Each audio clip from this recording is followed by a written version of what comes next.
Hello dear student, good morning. In this lecture series, we will discuss very important topic of living beings chapter, that is growth. In this figure, you seen growth and development. Growth and development. Growth and development को differentiate कैसे करते हैं, कैसे हम define करेंगे कि growth क्या है और डेवलपमेंट क्या है। कि जो डायरेक्शनल ग्रोथ को हम डेवलपमेंट बोलते हैं। Directional growth is called development. Next बात करते हैं ग्रोथ। ग्रोथ क्या होता है, एक निश्चित समय के बाद में, यानी कि लिमिटेड टाइम के बाद में क्या होता है, खत्म हो जाता है बोल सकते हैं यार। नेक्स्ट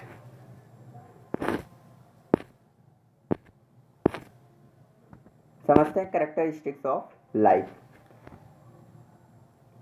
कैरेक्टरिस्टिक्स ऑफ लाइफ, तो लाइफ के जो चरित्रात्मक या चारित्रिक लक्षण हैं वह इस प्रकार हैं, या बोल सकते हैं लाइफ के जो कैरेक्टरिस्टिक्स हैं, फीचर।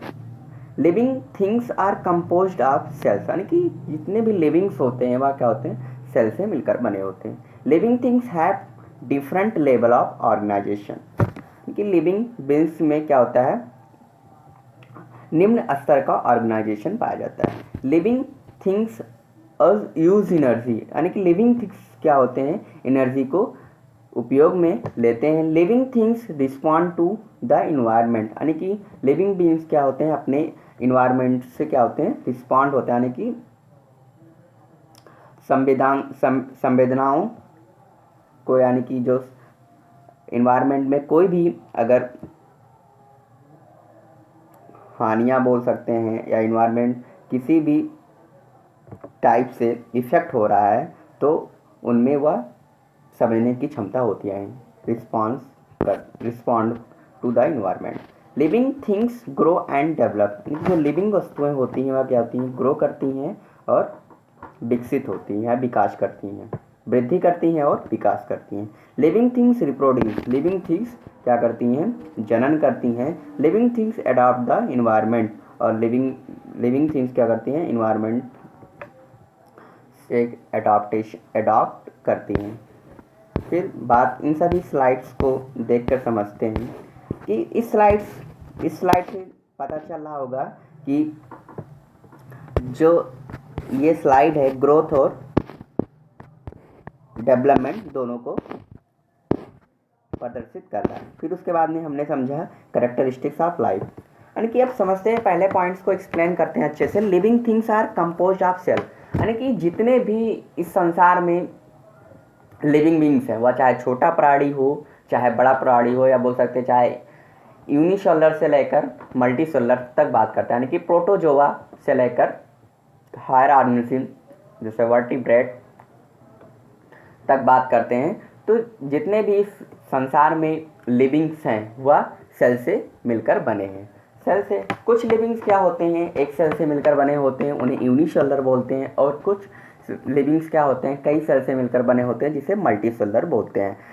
यूनिसेलुलर का एग्जाम्पल जो है प्रोटोजोआंस हैं, और मल्टीसेलुलर में जितने भी हायर वर्टिब्रेट और इनवर्टिब्रेट आते हैं वो क्या है, मल्टीसेलुलर है। लिविंग थिंग्स हैव, ऐसे भी बोल सकते हैं कि जो फर्स्ट पॉइंट है यूनिसेलुलर और मल्टीसेलुलर का केस ऐसे भी हम एग्जाम्पल के थ्रू समझ सकते हैं, यानी कि जो प्रोटोजोआन है उनमें क्या है, only one unicellular level of organization देखा जाता है। लेकिन यूनिसेलुलर जैसे पोरीफेरा से आगे की तरफ, जब पोरीफेरा से जब, यानी कि बोल सकते हैं प्रोटोजोआ से जब आगे जाते हैं, पोरीफेरा, सिलेंट्रेटा, इन सब में देखा जाए तो जो सेल के लेवल का ऑर्गेनाइजेशन होता है, क्या होता है, डिफरेंट होता रहता है। इसलिए इनमें एक या एक से अधिक सेल दिखाई देते हैं, इसलिए ये सभी फाइलम के जो लिविंग्स हैं क्या हैं, मल्टीसेलुलर हैं। फिर उसके बाद में बात करते हैं लिविंग थिंग्स यूज एनर्जी, यानी कि कोई भी अगर पर्सन है, अगर उसे दिन में कोई भी कार्य करना है तो उसे एनर्जी की रिक्वायर होती है। वह चाहे छोटी सी चींटी हो या बड़ा सुपरमैन हो, उसे भी एनर्जी की रिक्वायरमेंट होती है। फिर बात करते हैं living things respond to the environment, यानी कि लिविंग थिंग्स क्या करता है, अपने इन्वायरमेंट को समझने की क्षमता रखता है, यानी कि इसको इन्वायरमेंट में सर्दी है, गर्मी है, ठंडी है, उस सभी को वो समझने की क्षमता रखता है। फिर बाद में बात करते हैं living things grow and develop, यानी कि जो लिविंग वस्तुएं होती हैं उनमें क्या होता है, वृद्धि होता है और विकास होता है, वृद्धि और विकास होता है। अब वृद्धि और विकास को कैसे हम डिफ्रेंशिएट करते हैं, जो वृद्धि होता है सेल के इंक्रीजनेस से क्या होता है, या बोल सकते हैं जो ग्रोथ होता है वह क्या होता है, irreversible quantitative increase in the mass of an individual is called growth, and development the directional growth is called development, यानी कि कोई भी जो ग्रोथ है अगर वो क्या है, डायरेक्शनल है, यानी कि पहले छोटे स्तर पे फिर उससे बड़े फिर उससे बड़े, ऐसा इस क्रम को डायरेक्शनल बोल सकते हैं। एक दिशावान्वित है तो उसको हम बोलेंगे डेवलपमेंट बोलेंगे या डेवलप बोलेंगे। लिविंग थिंग्स रिप्रोड्यूस, यानी कि कोई भी लिविंग है तो वह क्या करता है, रिप्रोड्यूस करता है, जनन करता है। अब समझते हैं रिप्रोड्यूस क्यों नेसेसरी है। रिप्रोड्यूस नेसेसरी इसलिए है किसी भी पर्टिकुलर इंडिविजुअल के लिए, अगर वह रिप्रोड्यूस नहीं करेगा तो जो उसकी स्पीसीज है इस पृथ्वी पर एक्सटेंट हो जाएगी, विलुप्त हो जाएगी, धीरे धीरे वो विलुप्त हो जाएगी। इसलिए जो रिप्रोड्यूस बोल सकते हैं करेक्टर लिविंग की, ये भी क्या होती है, इम्पॉर्टेंट होती है। फिर उसके बाद में बात करते हैं living things adapt to the environment, यानी कि लिविंग थिंग्स क्या करते हैं, अपने इन्वायरमेंट के अनुसार ढल जाते हैं, अपने इन्वायरमेंट के अनुसार अपने आप को ढालते हैं या ढल जाते हैं, ऐसे बोल सकते हैं। फिर उसके बाद में समझते हैं कि जो वायरस है, अब इस लॉकडाउन में अगर वायरस की बात ना की जाए तो बहुत बोल सकते हैं, हमने कुछ नहीं इसमें बोल सकते हैं इंक्लूड किया और नए टॉपिक को। तो वायरस की बात करते हैं, जैसे जो कोविड है, अगर वायरस को देखा जाए, यहाँ पर क्वेश्चन है आर वायरस अलाइव, क्या वायरस जीवित होते हैं।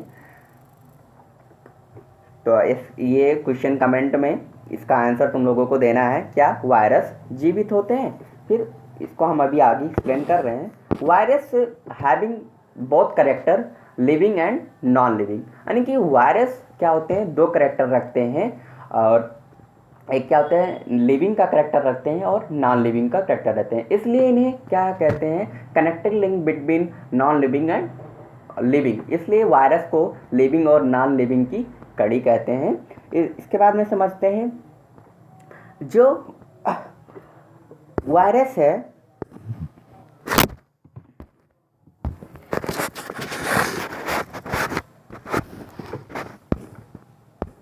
वायरस को लिविंग और नॉन लिविंग की कैटेगरी में रखते हैं। ये हम कैसे हम बताएंगे किसी को। जो वायरस होता है, जब क्या होता है, सेल बोल सकते हैं, जब हमारे बॉडी के आउटर सरफेस पे होता है तो वह क्या होता है, नॉन लिविंग की तरह बिहेव करता है। लेकिन जैसे वह हमारे बॉडी के अंदर जाता है तो क्या करता है, लिविंग की तरह बिहेव करता है। अब ये लिविंग की तरह बिहेव क्यों करता है, क्योंकि ये हमारे बॉडी के अंदर जब जाता है तो क्या होता है, अपने नंबर को इंक्रीज करता रहता है, नंबर को इंक्रीज करता रहता है। इन्हें के जो वायरस होते हैं, जब ये सेल के अंदर यानी कि बॉडी के अंदर या सेल के अंदर जाते हैं तो क्या करते हैं, मल्टीप्लाई करते हैं। और इसे non living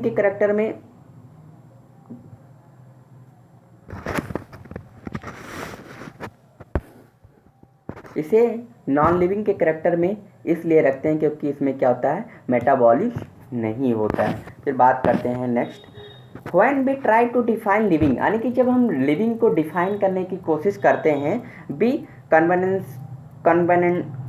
conventionally look for distinctive characteristics exhibited by living organism। तब हमें लिविंग ऑर्गेनिज्म के द्वारा कई सारे डिफरेंट कैरेक्टरिस्टिक्स दिखाई देते हैं। यानी कि जब हम लाइफ को बताने की कोशिश करते हैं तो हम जब लिविंग को देखते हैं तो उनमें क्या होता है, डिफरेंट कैरेक्टर देखने को मिलते हैं। जैसा कि ग्रोथ यानी कि वृद्धि, रिप्रोडक्शन जनन, एबिलिटी टू सेंस इन्वायरमेंट यानी कि अपने इन्वायरमेंट को समझने की क्षमता या अपने इन्वायरमेंट में जो संवेदनाएं होती हैं उनको जानने के लिए वो क्या होते हैं, सक्षम होते हैं। And mount a suitable response come to our mind immediately as unique feature of living beings. यानी कि growth, reproduction, ability to sense environment, ये सब क्या है, किसी भी लिविंग के क्या है, यूनिक फीचर है। Once can added a few more feature like, और इसके अलावा भी कुछ और फीचर हैं जैसे कि metabolism, ability to self replicate, self organize, interact and emerge to this list. Growth, reproduction, ability to sense environment के अलावा जो और मेन कैरेक्टर हैं लिविंग बीइंग्स के, वो है मेटाबॉलिज्म और एबिलिटी टू सेल्फ रिप्लिकेट। अब ये समझते हैं कैरेक्टर और डिफाइन कैरेक्टर में क्या डिफरेंसेस है। डिफाइन कैरेक्टर और कैरेक्टर में तो क्या होते हैं, जैसे मान लो कोई लिविंग है तो उसमें रिप्रोडक्शन हो गया, ग्रोथ हो गया,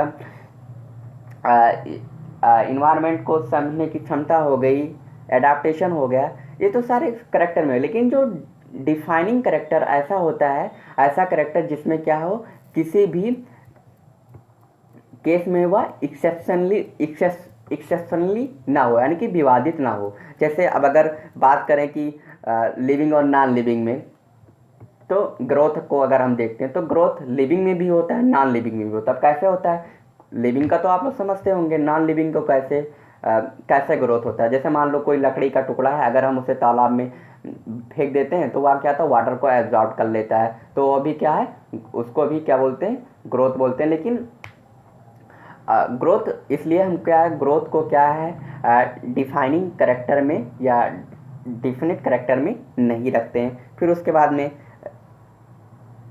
रिप्रोडक्शन अगर कोई कहे कि ये भी लिविंग और नॉन लिविंग को डिफ्रेंशिएट करता है, तो ये भी क्या है, लिविंग और नॉन लिविंग को अच्छे से डिफ्रेंशिएट नहीं कर सकता। जैसे कुछ म्यूल यानी कि खच्चर होते हैं और कुछ इनफर्टाइल पर्सन होते हैं जो कि क्या होते हैं, और जो अपने बोल सकते हैं प्रोजनी अपने पीढ़ी को बढ़ा नहीं सकते हैं, तो वो अपने पीढ़ी को बढ़ा नहीं सकते, लेकिन वह क्या है, लिविंग है। इसलिए जो रिप्रोडक्शन होता है उसको भी लिविंग और नॉन लिविंग के डिफिनिट कैरेक्टर में या डिफाइनिंग कैरेक्टर में नहीं इंक्लूड करते हैं। फिर उसके बाद में बात करते हैं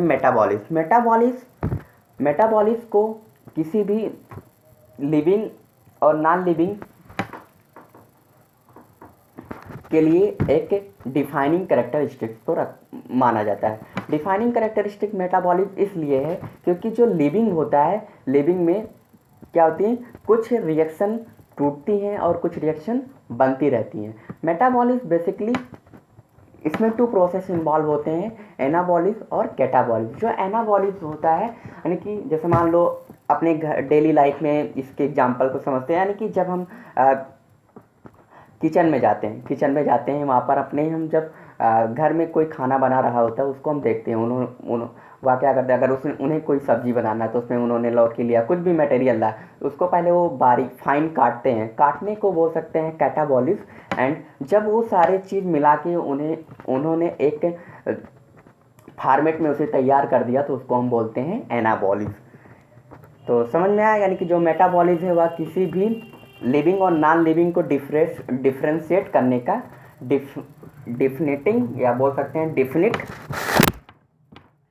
कैरेक्टरिस्टिक्स है। फिर उसके बाद में समझते हैं नेक्स्ट स्लाइड पे, ऑल लिविंग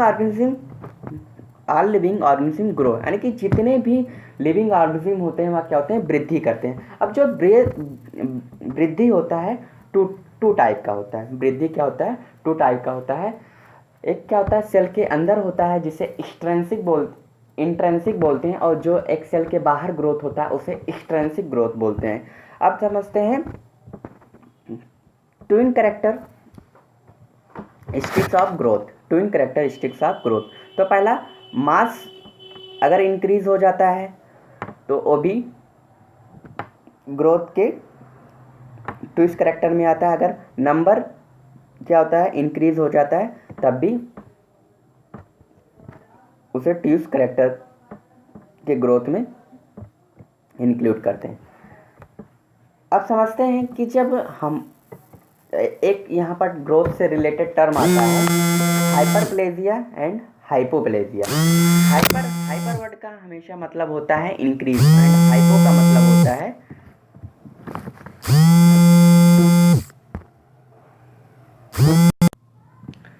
हाइपोट्रॉपी और हाइपरप्लेजिया को हम समझते हैं बेसिक टर्मिनोलॉजी है बायोलॉजी को समझने के लिए।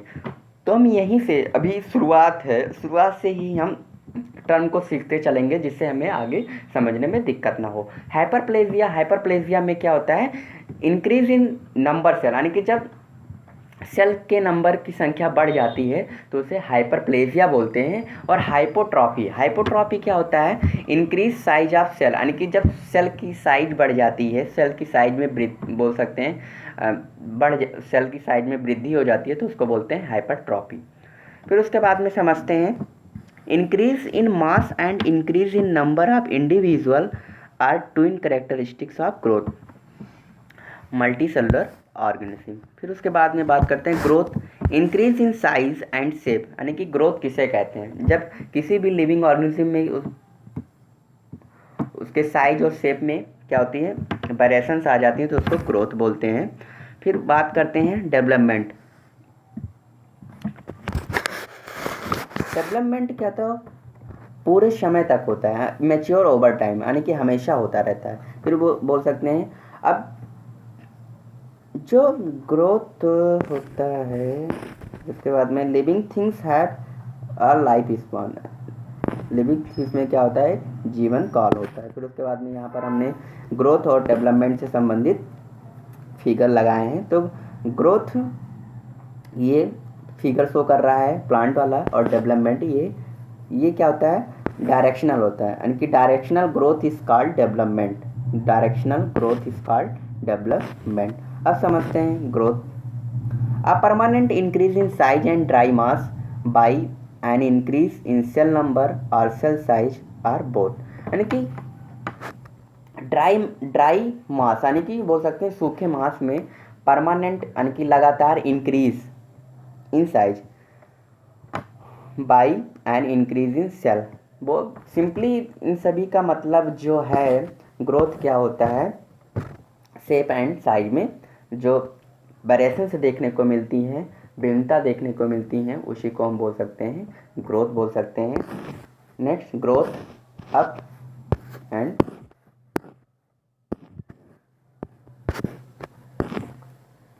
तो यहाँ पर ग्रोथ ऊपर की तरफ, ये भी क्या होता है जो डेवलपमेंट होता है वो भी ऊपर की तरफ होता है। बात समझते हैं living things are able to reproduce grow and develop, यानी कि जो लिविंग थिंग्स होते हैं वह सक्षम होते हैं रिप्रोड्यूस वृद्धि और विकास के लिए। ग्रोथ यानी कि सेल का रिप्रोडक्शन एक प्रकार से ग्रोथ है। Produce new cell increase in number, यानी प्रोड्यूस न्यू सेल का मतलब क्या होता है यानी कि number in increase in number यानी कि संख्या में बढ़ना। मेक द ऑर्गेनिज्म लार्जर, जिससे कोई भी ऑर्गेनिज्म क्या होता है लार्जर हो जाता है। डेवलपमेंट यानी कि सेल डिफरेंशिएशन को डेवलपमेंट बोलते हैं। Cell change shape, cell differentiation का मतलब बोल सकते हैं जो सेल में विभिन्नताएं आती हैं उसको डिफरेंशिएशन बोलते हैं, या अंतर आती है। डिफरेंशिएशन वर्ड को अंतर भी बोल सकते हैं। Cells change shape and structure become different and seen different function. Physical changes हो सकते हैं। स्टेज ऑफ लाइफ पहला बिगनिंग होता है, फिर उसका ग्रोथ होता है, मैच्योरिटी होता है, डिक्लाइन होता है और डेथ होता है। तो लाइफ ऑफ स्टेज यानी कि जो जीवन की अवस्थाएं हैं वह बेसिकली 5 टाइप। पहला बिगिनिंग, शुरुआती, यानी फिर उसके बाद में ग्रोथ होता है, फिर उसके बाद में मैच्योरिटी आती है, फिर डिक्लाइन यानी कि अंत की तरफ जाते हैं, फिर उसके बाद में डेथ हो जाता है। फिर बात समझते हैं माउंटेन। माउंटेन के बारे में बात करें। माउंटेन में जो माउंटेन पर्वत है उस पर हर साल 2.5 सेंटीमीटर की जो लेयर है हर साल बढ़ती रहती है। तो इसको हम डेवलपमेंट की कैटेगरी में नहीं रखते हैं, या एक क्या है, ग्रोथ है, क्या है, ग्रोथ की कैटेगरी में इसे रखते हैं। यानी कि बोल सकते हैं जो डेवलपमेंट होता है, ग्रोथ होता है, वह क्या होता है, बाहर से भी हो सकता है, लेकिन डेवलपमेंट बाहर से नहीं होता है। उसके बाद में बात करते हैं next, cell division. Living organism grow by cell division, यानी कि जो लिविंग ऑर्गेनिज्म होते हैं वह ग्रो करते हैं सेल डिवीजन के द्वारा। In plant this growth by cell division occur continuous throughout real life span. In plant this grow by cell division, यानी कि प्लांट में यह ग्रोथ क्या होता है, सेल डिवीजन के द्वारा होता है, occur continuously through the real life span, और इनके पूरे जीवन काल तक होता रहता है। प्लांट के केस में जो ग्रोथ होता है। In animal this growth is seen only up to certain stage, लेकिन जो एनिमल्स में ग्रोथ हो, एनिमल्स में जो डिवीज़न होता है या ग्रोथ होता है, क्या होता है, एक लिमिटेड समय के लिए होता है। हाउएवर फिर भी cell division occur in certain tissue to replace lost cell. Unicellular organism grow by cell division, यानी कि जो यूनिसेलुलर ऑर्गेनिज्म होते हैं वह सेल डिवीज़न के द्वारा ग्रो करते हैं। Once can easily observe this is a vitro culture. In vitro culture, in vitro culture क्या होता है, इन विट्रो का मतलब होता है जब हम कोई किसी भी ऑर्गेनिज्म को आर्टिफिशियली यानी कि लैब में ग्रो कराते हैं तो उसे बोलते हैं इन विट्रो कंडीशन। और इन विवो कंडीशन क्या होता है, यानी कि जब क्या होता है, कोई ऑर्गेनिज्म क्या होता है, नेचुरली क्रिएट किया जाता है तो उसे बोलते हैं in vivo condition. In majority of higher animals and plant growth and reproduction are mutually exclusive events. One must remember that increase in body mass is considered growth, यानी कि जो बॉडी के मास में इंक्रीजनेस होता है उसको हम ग्रोथ मान सकते हैं, कंसीडर। फिर उसके बाद में आता है नेक्स्ट पॉइंट, रिप्रोडक्शन। रिप्रोडक्शन को समझेंगे जो कि क्या है, लिविंग का एक करेक्टर है। सिग्निफिकेंस ऑफ रिप्रोडक्शन, रिप्रोडक्शन का महत्व क्या है, necessary to maintain the number of individual of species, यानी कि रिप्रोडक्शन क्या है, किसी भी स्पीसीज के या किसी भी पर्टिकुलर इंडिविजुअल स्पीसीज के जो नंबर्स हैं उसको मेंटेन करने के लिए रिप्रोडक्शन आवश्यक है। टू प्रिवेंट देयर एक्सटेंशन, यानी कि अपने विनाश होने को बचाने के लिए रिप्रोडक्शन की आवश्यकता होती है। नेक्स्ट बात करते हैं asexual reproduction in plant. Asexual and sexual reproduction, इसको हम डिफरेंशिएट कैसे करेंगे। आसेक्सुअल, मींस एब्सेंट, सेक्सुअल मतलब सेक्सेस, यानी कि जिसमें क्या होते हैं, दो सेक्स नहीं होते हैं, ऐसा हम इसको टर्म से समझ सकते हैं। का मतलब ये मीन्स क्या होता है, सिंगल, यानी कि जहाँ पर एक ही सेक्स परसेंट होता है उसे आसेक्सुअल बोलते हैं। और सेक्सुअल क्या होता है, जहाँ पर दोनों सेक्सेस परसेंट होते हैं उसे क्या बोलते हैं, सेक्सुअल बोलते हैं। अब देखो और इसको अच्छे से समझते हैं, जो आसेक्सुअल रिप्रोडक्शन होता है वह क्या होता है, इसमें इन्वॉल्व होता है यूनिपेरेंटल, यानी कि इसमें कोई एक ही पेरेंट होगा। फिर उसके बाद में जो सेक्सुअल रिप्रोडक्शन होता है क्या होता है, बाई पेरेंटल होता है, यानी कि इसमें मेल और फीमेल दोनों इन्वॉल्व होंगे। अब जो आसेक्सुअल रिप्रोडक्शन होता है उसमें क्या होता है,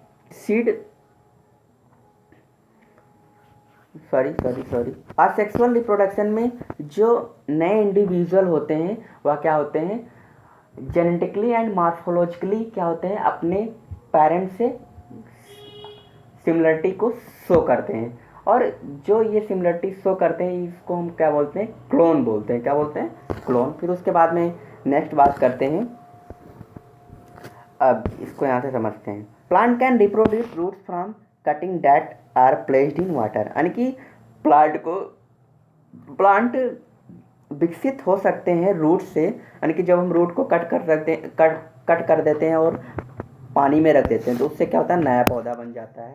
हाइड्रोपोनिक प्लांट के केस में ऐसा होता है। फिर उसके बाद में समझते हैं न्यू पोटैटो। अगर कोई क्या है, आलू है, आलू के ऊपर क्या होते हैं, आइस निकले हैं, अगर उस आइस को हम निकाल कर वेजिटेटिव रिप्रोडक्शन करें तो उससे नया आलू का प्लांट बन जाता है। तो ये क्या है, आसेक्सुअल रिप्रोडक्शन है। इसमें यानी कि कोई ना मेल और फीमेल की आवश्यकता नहीं है, कोई एक हो तो भी नया प्लांट बन जाएगा। अब asexual reproduction in plant no seed, यानी कि बोल सकते हैं जो आसेक्सुअल रिप्रोडक्शन होता है उसमें सीड भी नहीं बनता है। नेक्स्ट बात करें,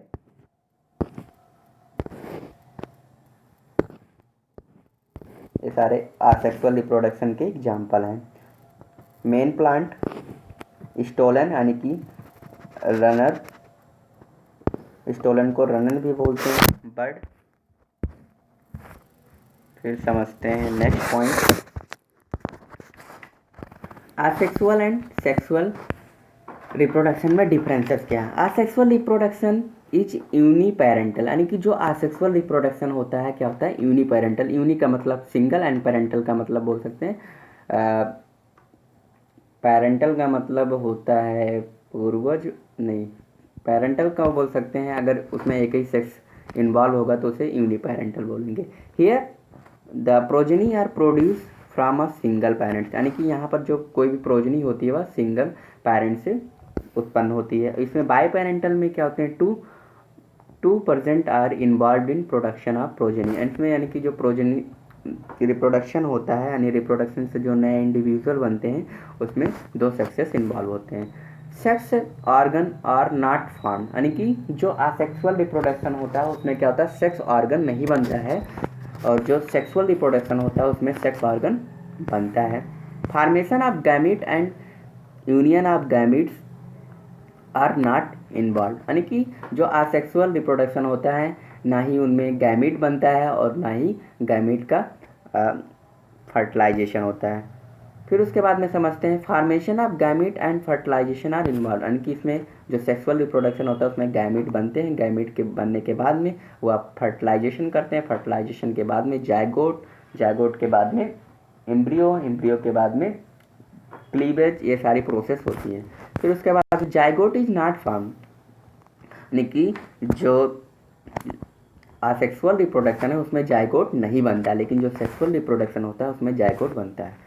फिर देखो जो meiotic cell division absent all cell divide mitotically, यानी कि जो असेक्सुअल रिप्रोडक्शन होता है उसमें माइटोटिक सेल डिवीज़न नहीं होता है, और इसमें जो सेल डिवीज़न पाया जाता है वह माइटोटिकली होता है। आल सेल डिवाइड, यानी कि इसमें जो सभी सेल डिवाइड होती हैं वह क्या होती हैं, माइटोटिकली होती हैं। फिर meiosis is essential for sexual reproduction, यानी कि जो मियोसिस होता है वह सेक्सुअल रिप्रोडक्शन के लिए आवश्यक होता है। Meiosis ensure the reduction of chromosome number two haploid number. Next बात करते हैं, नेक्स्ट स्लाइड पे जाके, जैसे यहाँ पर स्ट्रक्चर दिया गया है, स्पर्म है या क्या गया है, ओवम से फर्टिलाइज हो रहा है, इसके बाद में आगे की प्रोसेस होगी। नेक्स्ट बात करते हैं reproduction likewise as a characteristics of living, यानी कि यह भी क्या है, लिविंग ऑर्गेनिज्म का एक कैरेक्टरिस्टिक्स फीचर है। In multicellular organism reproduce refer to the production of progeny passing feature more or less similar to those of parents, यानी कि मल्टीसेलुलर ऑर्गेनिज्म में जो रिप्रोडक्शन है वह रिफर यानी प्रदान करता है टू प्रोडक्शन ऑफ प्रोजेनी, यानी कि जो प्रोजेनी के प्रोडक्शन होते हैं पासिंग फीचर मोर और लेस, यानी कि उनके पास क्या होता है, जो फीचर होते हैं क्या होते हैं, कम हो सकते हैं या अधिक हो सकते हैं। Similar to those of parents, यानी कि अपने पेरेंट्स के समान। इनवेरिएबली एंड इम्प्लिसिटी भी refer to sexual reproduction organism.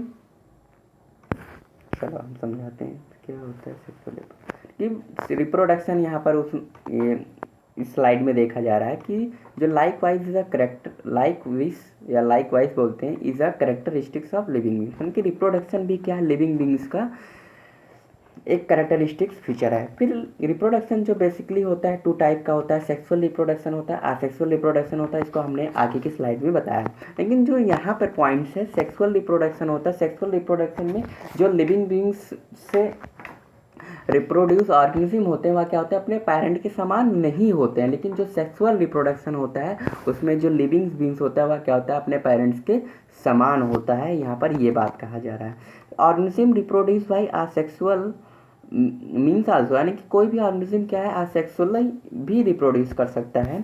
Fungi multiply and spread easily due to millions of sexual spore they produce, यानी कि जो फंजाई होता है फंजाई मल्टीप्लाई यानी कि द्विगुणन करता है एंड स्प्रेड और फैलता है इजली से आसानी से due two million of asexual spore. अब स्पोर क्या आ गया, स्पोर को समझते हैं। यानी कि स्पोर ऐसे होते हैं या कभी स्पोर को बोल सकते हैं स्पोर और गैमीट, स्पोर और गैमीट को समझेंगे।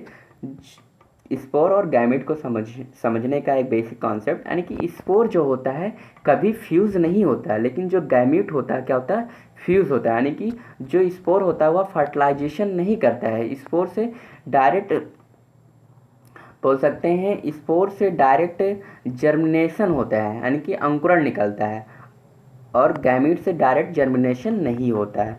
फिर नेक्स्ट बात करते हैं in lower organism like yeast and hydra we observe budding, यानी कि कुछ लोअर ऑर्गेनिज्म जैसे कि ईस्ट और हाइड्रा। ईस्ट क्या है मल्टीसेलुलर ऑर्गेनिज्म है, इसमें क्या होता है हाइड्रा के केस में ऐसा देखा जाता है उसके बॉडी सरफेस पे क्या होता है छोटा सा आउटग्रोथ हो जाता है जिससे हम बडिंग बोलते हैं। फिर वह बडिंग क्या होता है डिफरेंस से वहाँ से डीअटैच हो जाता है और नए हाइड्रा में परिवर्तित हो जाता है।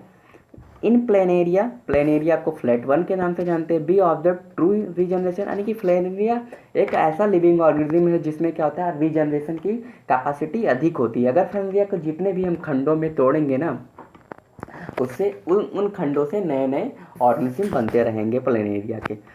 तो रीजनरेशन अगर कैपेसिटी देखा जाए तो प्लेनेरिया में सबसे ज़्यादा होता है। एग्जाम्पल के थ्रू फिगर के थ्रू समझते हैं।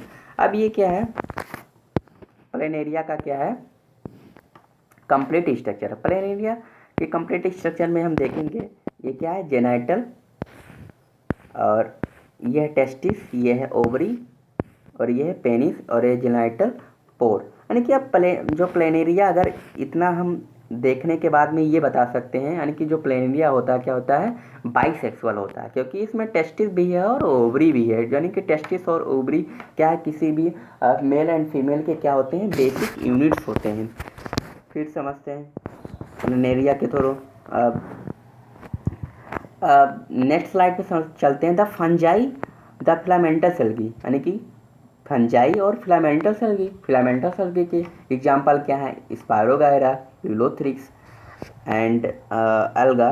The protonema of mosses, protonema of mosses, mosses के प्रोटोनीमा। प्रोटोनीमा कॉन्सेप्ट समझते हैं। नीमा वर्ड का मतलब होता है थ्रेड लाइक स्ट्रक्चर, नीमा वर्ड को मतलब होता है thread like structure. Mosses of protonema. अब मॉसेस किसको बोलते हैं यानी कि जो ब्रायोफाइट हैं ब्रायोफाइट को मॉसेस के नाम से भी जानते हैं। Are easily multiply by fragmentation, यानी कि जो फंजाई होते हैं कुछ फिलामेंटस एल्गी होते हैं और ब्रायोफाइट में के जो प्रोटोनीमा होते हैं वह क्या होते हैं आसानी से रिप्रोड्यूस करते हैं या आसानी से रिप्रोड्यूस करते हैं फ्रेगमेंटेशन के द्वारा। When it come to unicellular organism like, यानी कि जब हम यूनिसेलुलर ऑर्गेनिज्म की बात करते हैं लाइक बैक्टीरिया, यूनिसेलुलर एल्गी और amoeba, reproduction is synonyms with growth, यानी कि जो यूनिसेलुलर लिविंग ऑर्गेनिज्म होते हैं उनमें जो ग्रोथ होता है ना वही क्या होता है रिप्रोडक्शन के समकक्ष होता है। That is increase in number of cell, यानी कि जो बैक्टीरिया, यूनिसेलुलर एल्गी, अमीबा में जो सेल के नंबर में इंक्रीजनेस होता है वही उनमें क्या होता है, रिप्रोडक्शन होता है। We have already defined growth as equivalent to, यानी कि हमने पहले ही ग्रोथ के बारे में पढ़ लिया है कि equivalent to increase in cell number और मास, यानी कि ये क्या होता है, सेल नंबर या मास के क्या होता है, इक्विवेलेंट होता है, समकक्ष होता है या बराबर होता है। Hence be notice that in single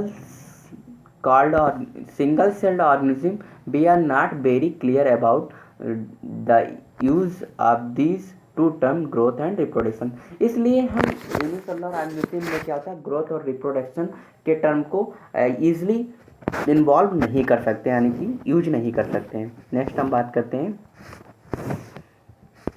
further आगे। There are many organism which do not reproduce, यानी कि कुछ ऑर्गेनिज्म क्या होते हैं, वह रिप्रोड्यूस नहीं कर सकते हैं। सॉरी ये रिप्रोडक्शन का, यानी कि रिप्रोडक्शन के स्लाइड का ये यहाँ पर सेट हो गया है, इसके लिए सॉरी, समझते हैं। Other character of life is metabolism, कि जो मेटाबॉलिज्म की जो दूसरी और करेक्टर बोल सकते हैं जो इम्पॉर्टेंट, एकदम इम्पॉर्टेंट है, वह क्या है, metabolism. All living organism are made up chemical, यानी कि जितने भी लिविंग ऑर्गेनिज्म है वह केमिकल से मिलकर बने हैं। This chemical small and big belonging to various classes, यानी कि यह केमिकल क्या होते हैं, छोटे होते हैं और बड़े होते हैं, जो कि डिफरेंट क्लास से गुजरते हैं। और साइज फंक्शन और इनकी जो साइज और फंक्शंस क्या होते हैं, डिफरेंट होते हैं। Are constantly being made and change into some other biomolecules. This conversions are chemical reaction और मेटाबॉलिक रिएक्शन, यानी कि जो केमिकल रिएक्शन में क्या होता है, कन्वर्जन होता है, परिवर्तन होता है, उसी को हम मेटाबॉलिक रिएक्शन के नाम से जानते हैं। These are thousand of metabolic reaction organism simultaneously inside all living organism, यानी कि किसी भी लिविंग ऑर्गेनिज्म में एक सेल में क्या होता है, 1000 मेटाबॉलिक रिएक्शन परफॉर्म होता रहता है एक टाइम में, बी दे यूनिसेलुलर और मल्टीसेलुलर, या चाहे यूनिसेलुलर हो या मल्टीसेलुलर हो। फिर all plants, animal, fungi and microbes exhibit metabolism, यानी कि सभी प्लांट और जंतु और फंजाई क्या मेटाबॉलिज्म को प्रदर्शित करते हैं, एग्जिबिट यानी कि दर्शाते हैं। The sum total of all chemical reaction occur in our body is metabolism, यानी कि हमारे बॉडी में जितने भी केमिकल से रिएक्शन होते हैं उसको हम मेटाबॉलिज्म बोलते हैं। Non living object exhibit metabolism, यानी कि जो नॉन लिविंग बीइंग्स ऑब्जेक्ट होते हैं वह मेटाबॉलिज्म को नहीं एग्जिबिट करते हैं, non living object exhibit metabolism, यानी कि जो नॉन लिविंग होते हैं वो भी क्या होते हैं, मेटाबॉलिज्म को एग्जिबिट करते हैं। Metabolic reaction can be demonstrated out the body in cell free system, यानी कि जो मेटाबॉलिक रिएक्शन है या मेटाबॉलिक प्रोसेस है उसको हम बॉडी के बाहर नहीं क्रिएट कर सकते हैं। And isolate metabolic reaction outside the body of an organism performed in a test tube is neither living nor non-living। बात करते हैं hence while metabolism is defining feature of all living organism without exception, यानी कि इस प्रकार क्या है, जो मेटाबॉलिक रिएक्शन है या मेटाबॉलिज्म है सभी लिविंग बीइंग्स की एक डिफाइनिंग करेक्टर है, कुछ एक्सेप्शन को छोड़कर, जैसे isolated metabolic in vitro are not living things but surely living reaction.